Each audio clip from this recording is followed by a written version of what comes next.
এই অন্ধকার রাস্তা দিয়ে এখন আমরা চললাম কঙ্কালীতলায়। 51 সতীপীঠের মধ্যে কঙ্কালীতলাও অন্যতম একটি সতীপীঠ। সম্ভবত এখানে মা সতীর কোমরের অংশ বা কঙ্কাল পড়েছিল।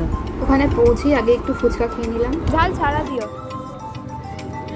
এখানে ঢুকে প্রথমেই ছিল একটা হনুমানজির মন্দির। মন্দিরের এই এরিয়াতে একটা রথ রাখা, খুব সুন্দর দেখতে। আর এখানে একটা শিব ঠাকুরের মন্দির আছে, আমরা ঢুকতে পারবো না তাই বাইরে থেকে দেখাচ্ছি। কঙ্কালীতলায় মায়ের কোনো দেবী মূর্তি নেই, এখানে মাকে নিরাকার রূপে পুজো করা হয়। এই গাছটা খুব সুন্দর লাইট দিয়ে সাজিয়েছে। আর এই হচ্ছে মন্দির।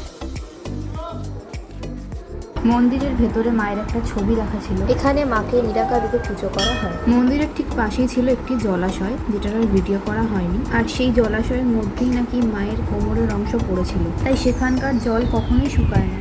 আর সন্ধ্যাবেলা করে এখানে গঙ্গা আরতি হয়।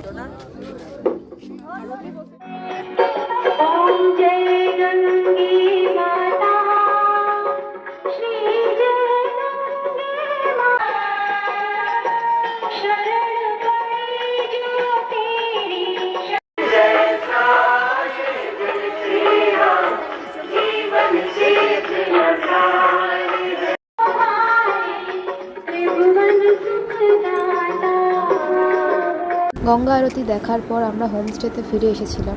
আর তারপর রাত 12টা অবধি আমরা শুধু উনো খেলে গেছি। দেখা হচ্ছে পরের আর একটা মিনি ব্লগে।